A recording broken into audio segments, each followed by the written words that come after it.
हरे कृष्णा।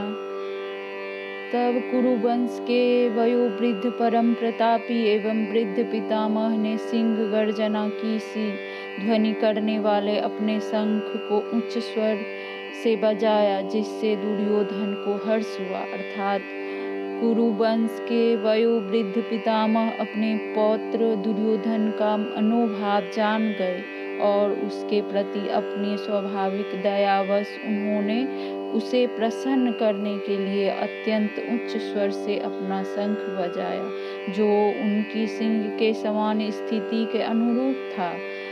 अप्रत्यक्ष रूप में शंख के द्वारा प्रतीकात्मक ढंग से उन्होंने अपने हताश पौत्र दुर्योधन को बता दिया कि उन्हें युद्ध में विजय की आशा नहीं है, क्योंकि दूसरे पक्ष में साक्षात भगवान श्री कृष्ण है। फिर भी युद्ध का मार्गदर्शन करना उनका कर्तव्य था और इस संबंध में वे कोई कसर नहीं रखेंगे। तत्पश्चात शंख, नगाड़े, बिगुल, तुरही तथा सिंह सहसा एक साथ बज उठे। वह समवेत स्वर अत्यंत कोलाहलपूर्ण था। दूसरी ओर से श्वेत घोड़ों द्वारा खींचे जाने वाले विशाल रथ पर आसीन कृष्ण तथा अर्जुन ने अपने अपने दिव्य शंख भी बजाए।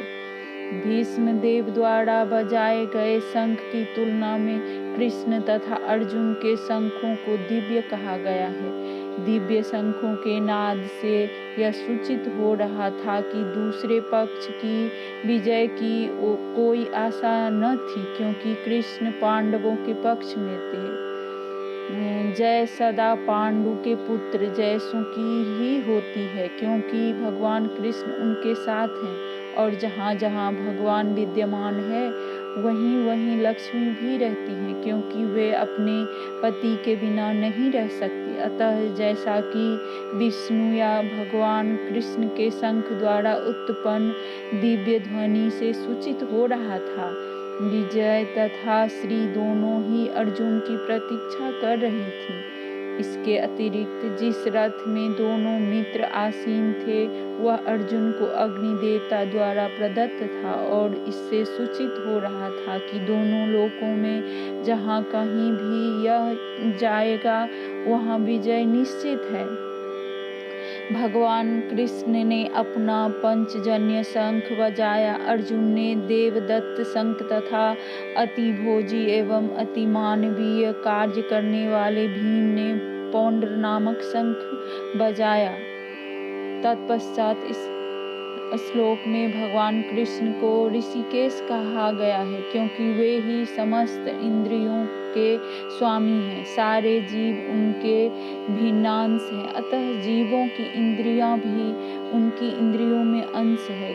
चूंकि निर्विद शेषवादी जीवों की इंद्रियों का कारण बताने में असमर्थ हैं, इसीलिए वे जीवों को इंद्रिय रहित या निर्विशेष कहने के लिए उत्सुक रहते हैं। भगवान समस्त जीवों के हृदय में स्थित होकर उनकी इंद्रियों का निर्देशन करते हैं, किंतु वे इस तरह निर्देशन करते हैं कि जीव उनकी शरण ग्रहण कर ले, और विशुद्ध भक्त की इंद्रियों का तो वे प्रत्यक्ष निर्देशन करते हैं।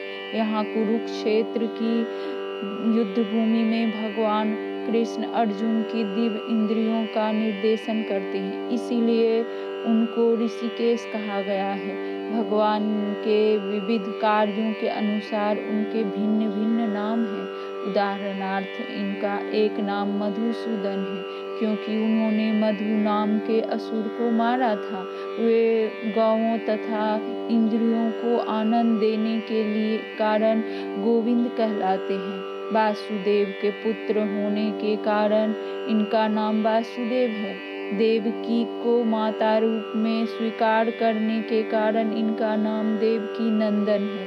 वृंदावन में यशोदा के साथ बाल लीलाएं करने के कारण ये यशोदा नंदन भी हैं।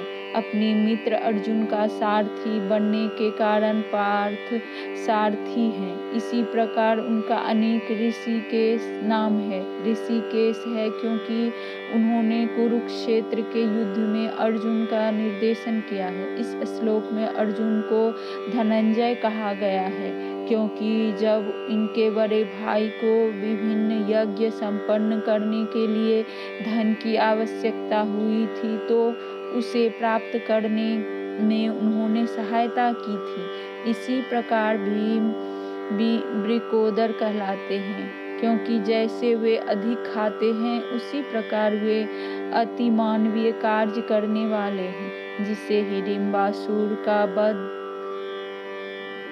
वध अतः पांडवों के पक्ष में श्री कृष्ण इत्यादि विभिन्न व्यक्तियों द्वारा विशेष प्रकार के शंखों का बजाया जाना युद्ध करने वाले सैनिकों के लिए अत्यंत प्रेरणाप्रद था। विपक्ष में ऐसा कुछ न था। न तो परम निदेशक भगवान कृष्ण थे, न ही भाग्य की देवी श्री लक्ष्मी थी। अतः युद्ध में उनकी पराजय पूर्व निश्चित थी। शंखों की ध्वनि मानो यही संदेश दे रही थी।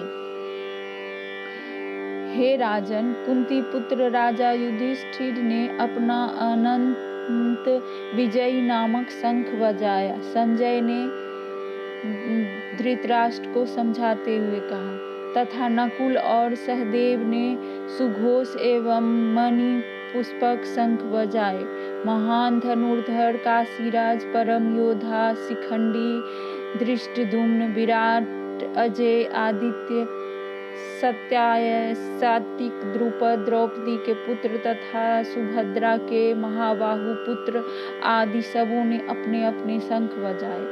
अर्थात संजय ने राजा धृतराष्ट्र को अत्यंत चतुराई से यह बताया कि पांडुपुत्रों के मित्रों को धोखा देने तथा राज्य सिंहासन पर अपने पुत्रों को आसीन कराने की यह अविवेकपूर्ण नीति श्लाघनीय नहीं थी। लक्षणों से पहले से ही यह सूचित हो रहा था कि यह महायुद्ध में सारा कुरुवंश मारा जाएगा। भीष्म पितामह से लेकर अभिमन्यु तथा अन्य पौत्रों तक विश्व के अनेक देशों के राजाओं समेत उपस्थित सारे के सारे लोगों का विनाश निश्चित था। यह सारी दुर्घटना राजा धृतराष्ट्र के कारण होने जा रही थी क्योंकि उसने अपने पुत्रों की कुनीति को प्रोत्साहन दिया था। इस विभिन्न शंखों की ध्वनि कोलाहलपूर्ण बन गई जो आकाश तथा पृथ्वी को शब्दमय करती हुई धृतराष्ट्र के पुत्रों के हृदय को विदीर्ण करने लगी। अर्थात जब भीष्म तथा दुर्योधन के पक्ष में अन्य वीरों ने अपने अपने शंख बजाए तो पांडवों के हृदय विदीर्ण नहीं हुए।